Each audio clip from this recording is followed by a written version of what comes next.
everyone. We're Maren and Angela, and this is Homeschool Unrefined. We created this podcast to change the conversation about homeschool. This is a place where we encourage each other to do less, be ourselves, embrace natural learning, and keep homeschool simple, real, and fun. We are longtime friends, Minnesotans, and practiced homeschool parents with our master's degree in education. We are an inclusive and non-sectarian podcast and community. We believe Black Lives Matter and affirm LGBTQ+ families. We hope this is a place where we can all learn and grow together. This is episode 160. YouTube is the new curriculum, and a big list of our favorite shows. Yeah, all right, we're going to get to that in just a minute. Maren, how are you? Good, except that I did see some snowflakes this morning. Oh, I know. In April, end of April. Me too. Gotta be getting over this soon. I know. Yes. You are up this week for our aha moment. What do you have for us? All right. So my aha moment this week comes from kind of where we're at. I mean, I know we've all been through so much this year. So my aha moment is when my kids need me most. It's a sign for two things. It's a sign that I need to be there. I need to be close with my kids and help them process through things and support them. And I also need to go away and take care of myself more too. So yes. Both things. And I know can be really hard right now. But for me to have the emotional energy, especially right now with my kids, the emotional to be there emotionally for my kids, I really need to be taking care of my own emotions and mental health. And that is taking lots of breaks for myself and doing things that I need for me too. Right, so I can be the best parent. That's so good. I can be. So that is really, really important. Yeah. Because it's really hard when your kids need you Yeah. and you're depleted. Yeah. I know. And it's really easy, with 4 kids, especially, I mean, any parent though. And it just seems like I could be going 24/7, just taking care of people. Yeah. Easily. Mm-hmm. Yeah. And so, it takes a very conscious effort to take care of myself. Yes. And it's not being selfish. It is, the way I keep going. It's how I have stamina. Right. Yep. So yes, that's such an important reminder. I think especially right now when everybody you probably all feel like your kids need you. Yeah. They've needed you all year. Yes, a lot. More than normal. Yep. And you probably feel like you're not getting enough time to yourself either. Yeah. And so it is really hard to make both of those things happen, but they do need to happen simultaneously. I just think that's good to remember. Like when I'm giving a lot, I also need to be giving myself a lot too. And and I think sometimes what deters us is that time, we're taking for ourselves is taking away from time with our kids. Right. Yeah. And so that is really hard. But I mean, you have to think of it as an investment into your next interaction together. It's an investment into the quality of your time together. Yes. So, but it takes work to make those decisions. Yeah. So, anyway. Yeah. That's a lot of hard work. Right. But thank you for reminding us. Yes. I appreciate that. All right. We wanted to let you know that this is the last episode of our spring season. Yes. And as always, when we are on break, which we will be on break, when we are on break, you can find us on Patreon. We are always there. Yes. We don't take breaks on Patreon. We show up and do our regular things there and continue growing a community and interacting and doing lots of stuff over there. So. Right. So we have for sure 2 monthly episodes on Patreon. We have a Facebook community that's just closed to those people. And we do other fun things too from time to time. Yeah, and so we're always dreaming of how to serve that community better because we're so grateful to have that community and that support. Right. If you are interested in supporting us on Patreon, it's just $5 a month. Yeah. And you can go to patreon.com/homeschoolunrefined. Yeah. And we want to thank all of our patrons right now for supporting this podcast and making this possible for us. Yes, we love our patrons. All right. This week's episode is all about, well, we're calling it YouTube as the new curriculum, but really it's not just YouTube. We're just talking about shows this week and how we can incorporate them as curriculum into our homeschool. Right. Yes. And I don't think we've ever done an episode on shows in particular. We've done some on screen time, but we really wanted this angle to be, that shows can be the center. Right. They can be the center. They can be the thing that you are doing, the main thing you are doing. They can be the main thing you're doing. Last week our episode was about books, our favorite books, right? And what we didn't start out by saying is books can be the center of your curriculum, because that's obvious. I mean, that's normalized in homeschool, especially. But we haven't done that with shows, I don't think. And so I think it's important for us to talk about that. Yes. I think shows do so much for, in fact, I think they tell the stories just like books do. Yeah. Yes. And they can do more than books do by providing a visual. And right. I think because of the newness of screens and all of that, we can be fearful of how much our kids are on screens. Yes. And so we can want to reserve that for special times, or sometimes I know a lot of you probably all of you use shows in your homeschool, but what I've been guilty of doing in the past is like using it for the extra fun stuff. Right. Or when we're done with the real stuff. Yeah. Or as a reward. I was going to say that has happened a lot with me too. Like, if we do all these things, then we can watch the show together. Yeah. But I really think, and I think this is our generation, Angela, is that, we grow up thinking screens are for 100% entertainment. Really it's just entertainment or nothing. As far as like watching shows. And so, maybe every once in a while, when we were kids, they would roll the VCR into the classroom and we'd watch something, but it was just so rare. Yeah. There just wasn't a lot of content out there either. But with our kids, this is kind of their native language. I think anything digital is kind of their native language. So it's not weird to them. It doesn't seem extra or super special to, watch something necessarily. This is just normal for them. And it's so in that way, because it's their native language, it's an easy way for them to consume information. Yes. It's easy and effective. Yeah. It is so effective. There's just so much more going on for them to engage with. And I don't even want to say professional, professional experts are making these amazing shows, right? Exactly. They're doing what they're like trained and what their passion is and what they're really good at, and you should use them. You should use their expertise. Right. Exactly. It really opens up this whole world that you would not otherwise have access to. So that is so true. That's so true. Yep. And I think, there's educational shows that are very effective tools for, learning math and science and history. And we're going to get to a lot of those later too, some of our favorites. But even I think non-educational shows, and I think of those as especially, shows that have a story, that we just watch for fun. Or it seems like just fun. Those are, I think, writing lessons. Those create juicy conversations that we can have as a family. They're making connections with characters. They're asking questions. They're predicting. They're studying character development, whether they know it or not. And plot development and things like that. And all those things are.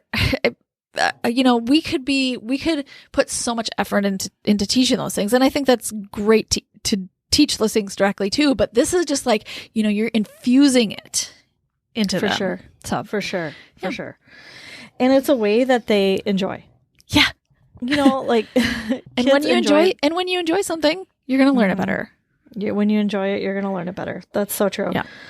I think my kids, like, it's a more passive thing, to sit and watch something. It's passive. And so the good news about that is they can have energy then at other times to do something more challenging. Yes. Because it's not, at least for my family, it's not effective to do challenging things all day. Right. Definitely not. Like one after another. That doesn't work. Yes.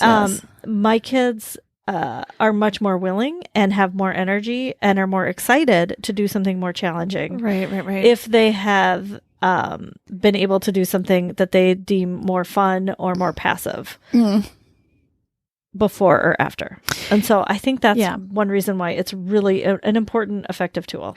And I have to say, like, it looks super passive in the moment. They're sitting there watching the screen, but just like their brain is processing what they saw like all day. And it might not be till bedtime or something that they're like, oh, that thing that we watched that was thinking about that. And it's been rumbling around in their head all day. And so I think there's something that happens. There's this thinking process that happens. And I think it's kind of like the whole reason, one big reason why I love to homeschool is that, like, I want my kids to practice thinking in lots of different ways and in a joyful and motivating way so that they're in the habit of thinking, when they're thinking about things, that it's, they connect that to a positive experience as opposed to something that they hate to do. So, thinking hard doesn't have to equal things they hate to do. Thinking hard can be about something they love and they're super excited about. And so this just like fosters that habit. That's so good. Yeah. I'm sorry. I was just really thinking hard about what you said. See, there you go. Because thinking hard does not have to be about something you hate. Yeah. It can be about something that you really like thinking about. Yes. That's good. Yeah. That's good. It also, these watching shows together fosters bonding. Yes. So like you're talking about it as you're watching, you're processing together. Maybe you're laughing if it's funny. You're then later talking about how you watched that thing and you're remembering it together. Right. All of those things are good for building relationships, which I know is like a top priority among homeschoolers. Yes, so true. And the shows that I love to do sometimes for homeschool are a lot of times the ones that my kids wouldn't necessarily like. When they get their own independent screen time, they're not gonna maybe necessarily go and watch these things. Although even though there's this whole world of great shows out there that they would never maybe pick on their own, but because we're calling it homeschool time. Or learning time. They're so willing to watch these things, and so I just think it's like the best of everybody's world. Yes, when I watch these shows, I love it. Yeah. Another thing that's really good about shows is it's easy for us. Yeah, and let's just be honest. Like we work really hard. We all work hard. We do. We all work hard, and shows are an opportunity for you to, take a little break yourself too. Yeah. And why is easy bad? Why do we equate? It's just too easy. We equate it with I don't know, being lazy. Or it's not bad. Yeah. I know. It's good. It is. You need it, and so this is not you being lazy or not doing what you really should be doing. It's not second best. Right. Exactly. It's first best. Yeah. It's first best, and it's easy. And you should do it. So it's like win-win. Yep. I mostly how I'm using it right now is my kids are older. They're 16, 14, and 12. How we're using it now is mostly our science and social studies curriculum. So I do a little bit more for probably history. We do some read alouds, but I would say mostly for science and social studies, we're doing shows. Yeah. And that's because in this season of my life, it's really exciting to do them. There's so many good shows out there. Right. There's so many. people smarter than me have put together these amazing productions, and right? You know, yeah. And then the other thing is, you know, like curriculum, actual like traditional curriculum and schools, they have a very limited budget. These people have, you know, bigger budgets and you know, like so much, they have so much access to so many things that we would never have access to. Yeah.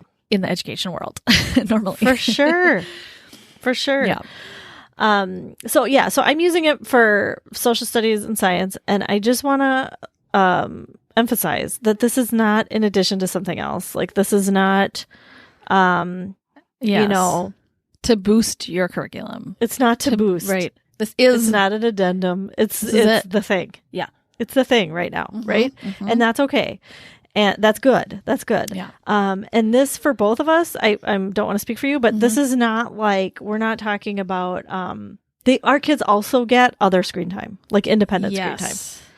Yes, absolutely. This is like a part of the homeschool, and then they get their independent screen time in other ways. Yep. All right. Should we start talking about some of our favorite shows? We have a lot of them. Disclaimer. A lot of them. Yeah, we kind of, like, we just a little behind the scenes. We were like, should we each pick 5 of our favorites to talk about? And then we were like, no.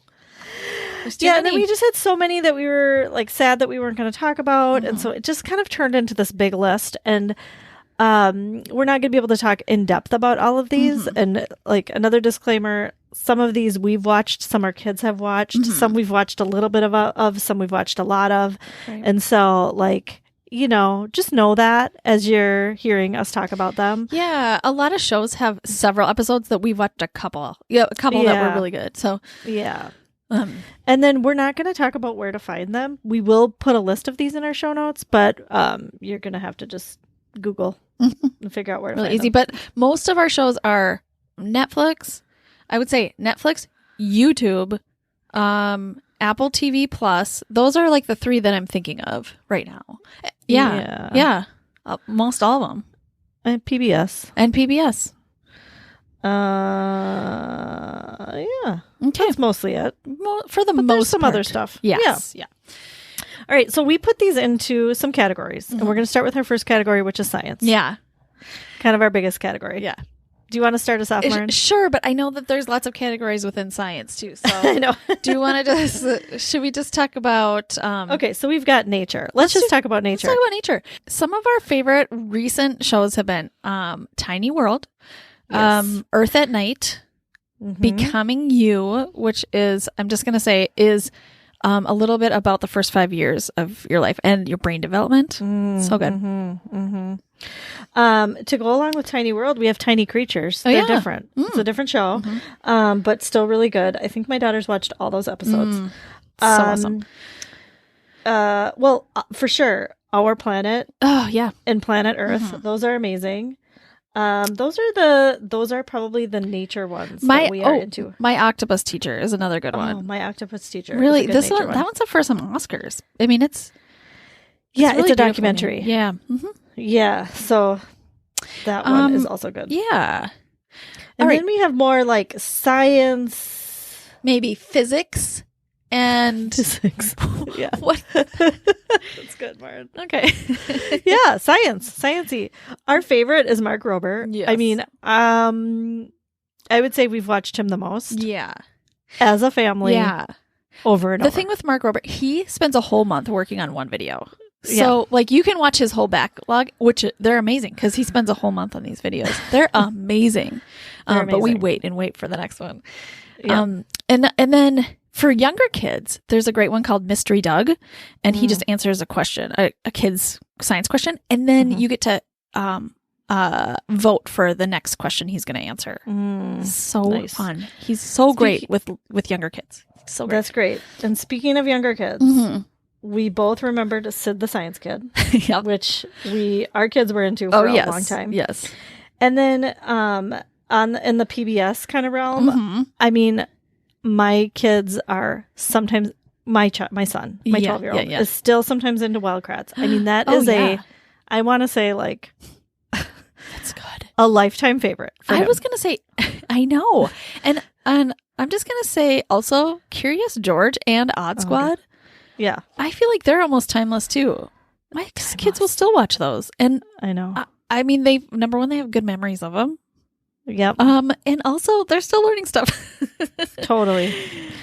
So well made. Yes.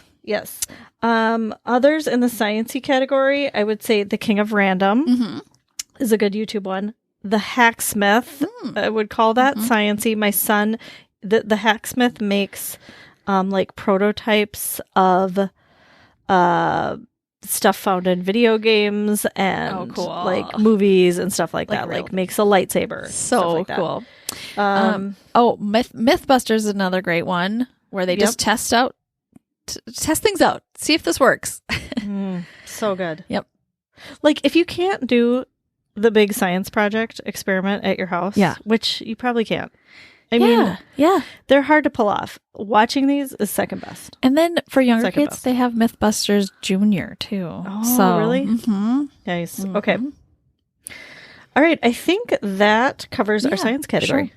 All right. Let's move on to social studies. Yes. This is a great category. We just started watching a series called Amend, which is about the 14th Amendment, and it goes into, it's got several episodes, different categories that have to do with the 14th Amendment. Okay, another one we've loved is Finding Your Roots. I know you guys have watched this too. There's so many episodes. You just pick one. So this is kind of sciencey and social studies. It's like genealogy and finding they'll take like, usually a famous-ish person, and then like figure out stories from their genealogy and from their DNA. And it's really good. That's great. I love that show. One of our favorites from just this past year it's called Little America, and it is actually a dramatization. It's not like a documentary. It's an actual show, but it's based on real stories of immigrants coming to America. Yeah, I've watched a couple of those. Yeah, they're good. They're so good. Yep. One that we watch daily, pretty much daily, is CNN 10. We've talked about it so many times, so we won't go into it again. But it's a 10-minute news show for kids. We should probably current events. Getting a check from CNN 10 with the way we talk about it so much. But it's a great 10 minutes every day of updates. Yep. We also, in the mornings, we often watch CNN 10, and then we also watch The Daily Show with Trevor Noah. Not the whole thing, but a clip of his show. We really like him. I think this is where we get some news, and we get it's it's definitely an opinion show, it's opinion piece, which is I think really great to hear from sometime. And also he's just very funny and witty, and we like hearing from him. And it often stirs up great conversations. Yeah, so that's good. Another one that we like here, it's cartoonish, so it's for younger kids too. It's called Who Was. Oh yeah. It picks like people from history and it makes them come alive in a fun and funny. It's funny. It's in a funny way. And so we have watched those episodes over and over again. They need to do another season. Oh, yeah. I wish they would do another season. A couple other quick things. My 14-year-old watched Nick News Presents Kids, Race, and Unity with Alicia Keys. It's just one episode, but she really liked that one. She also loves the show History 101, which are just a bunch of different episodes on different, history topics that aren't typically taught, like the history of McDonald's or something like that. Right. More cultural history things. Yeah. So, yeah. That's so great because I think that's something we would never teach our kids. No. History of McDonald's. But I think there's something in there that's like, that was that's obviously a big, a staple in our American history, I would say. In our culture. For good or bad. And there's a lot to learn around that for sure. So yes, that's great. And there's a lot of things like that where I feel like we learn the history of things. And I'm like, well, why are we learning the history of this thing? But there's so much. It just the bigger context is really awesome. Yeah, it's the bigger context that I have to think about sometimes. All right, our next category is musicals. Yeah. my favorite. Martin and I both love musicals, and so we decided to make a whole category of it. We're just going to name some of our favorites. Mm-hmm. But first, I wanted you to talk, Martin, why are musicals important to you? Well, I feel like musicals are, a higher level writing course. I mean, it is not just writing, but it is incorporating music into the writing. It's just, and then it's a whole different genre of writing. And I've always said, music is poetry. If you read any lyrics of any song, you're reading a poem. Mm-hmm. And so you're kind of incorporating poetry into a screenplay or a play. And that is amazing. It is. And it just brings a whole new depth into a story. And I don't know, there's a lot of emotion that comes out in music, and it can often draw you even closer into a story or into characters. And I think that's why people love musicals. Yes. Yeah.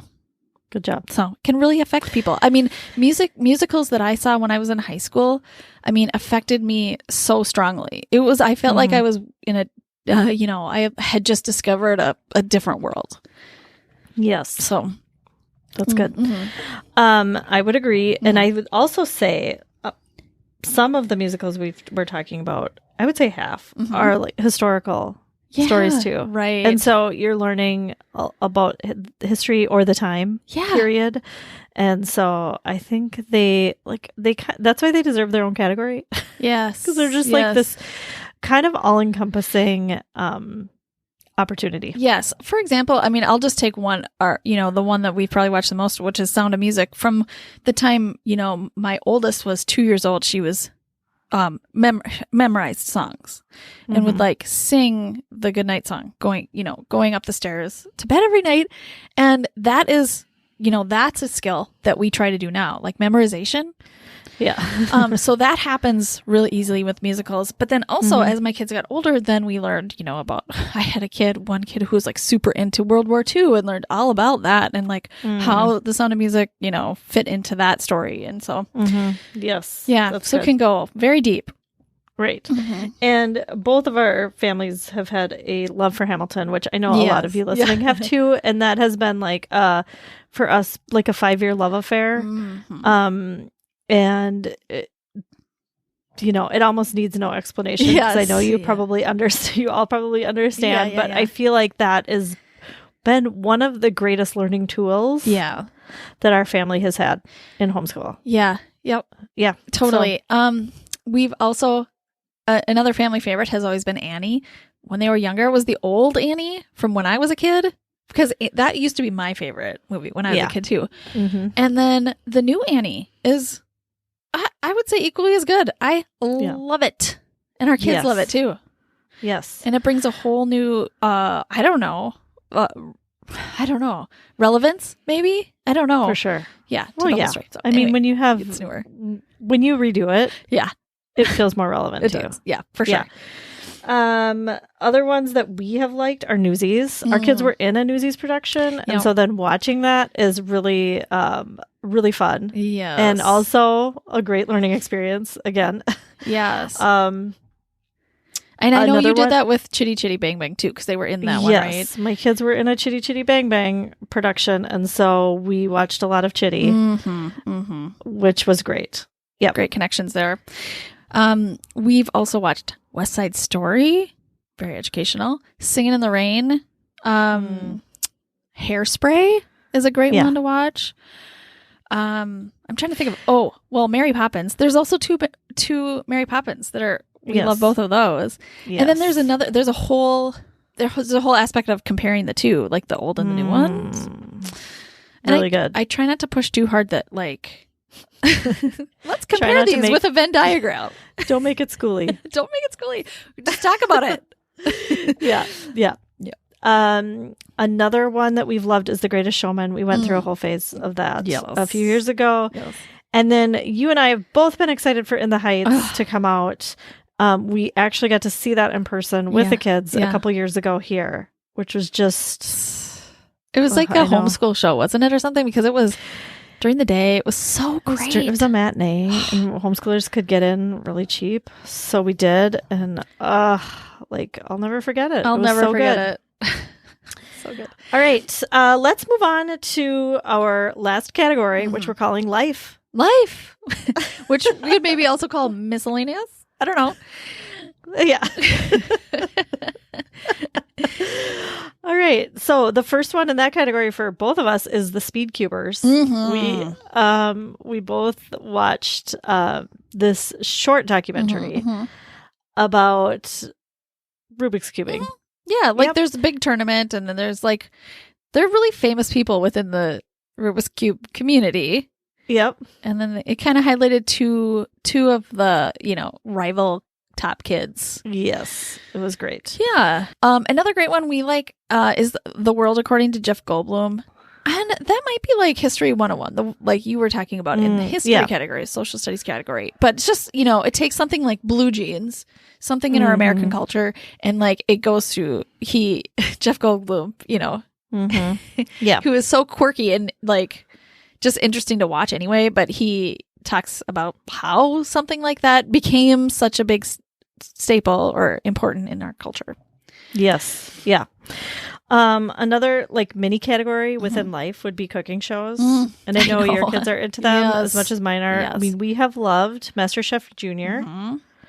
Yeah. And we've watched a little bit of the Great British Baking Show, but I know you guys are way into that show. Well, we have been in the past. I mean, we go through seasons, and sometimes my kids tease me because, I get into it a lot, and they're like, I guess Mom wants to watch this. I guess we'll do it. But they're super happy to do it with me.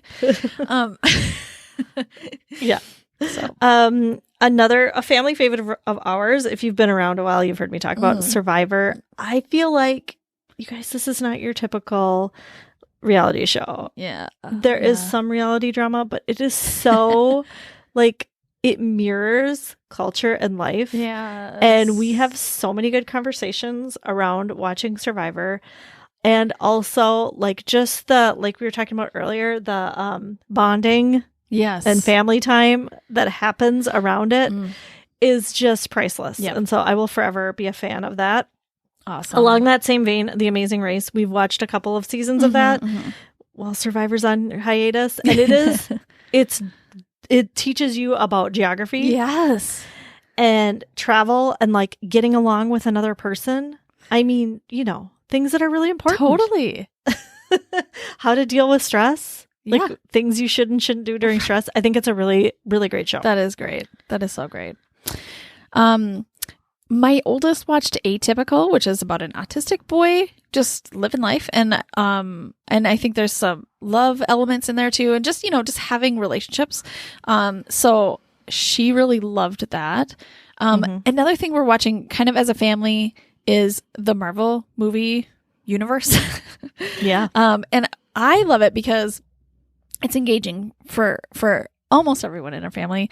I can't say everybody watches it all the time with us, but I love it because the writing is great.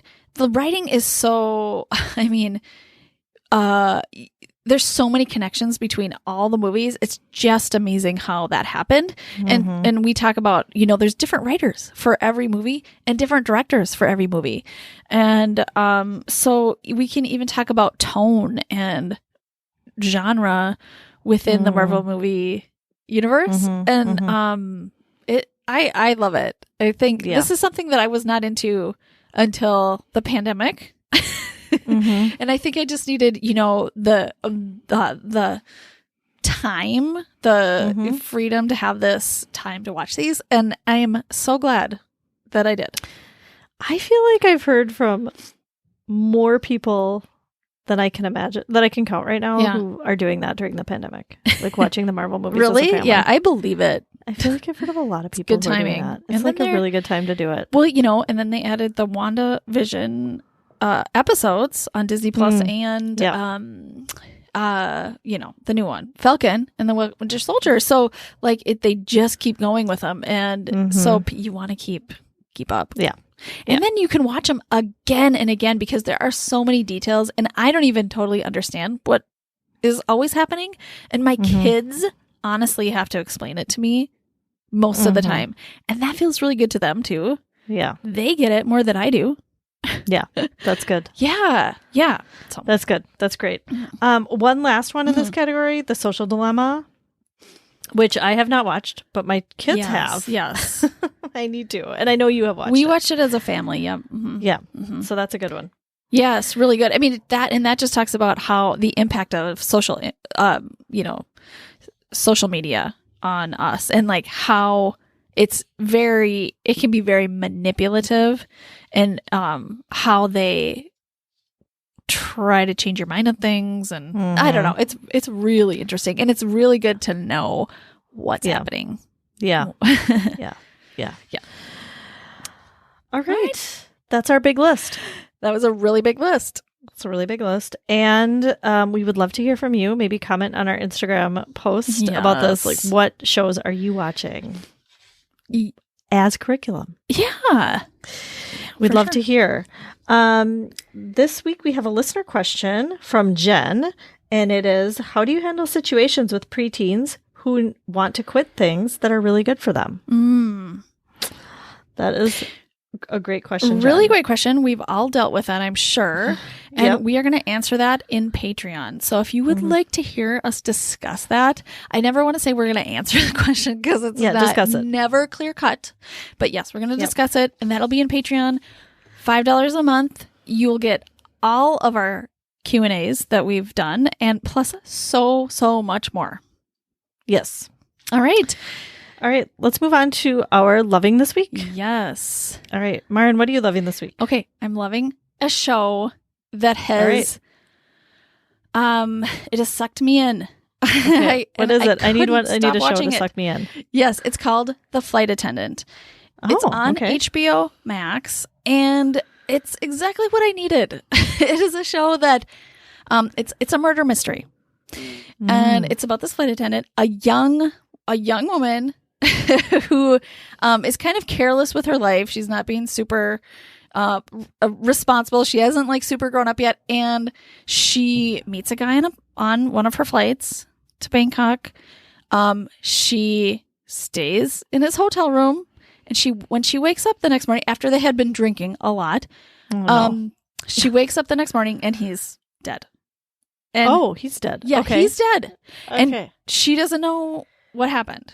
Okay. And so the whole series is about her kind of running from the FBI because they suspect her, obviously, and her trying to put things together, piece this mystery together so she can clear herself. Okay, wow. It's really good. And the main character is played by, I just looked this up because I was like, she looks so familiar. Her name is Kaylee Cuoco. And I know her. Yeah. Yeah, she was on a famous show. She was on The Big Bang Theory. The Big Bang Theory, which I've never seen. Okay, yeah.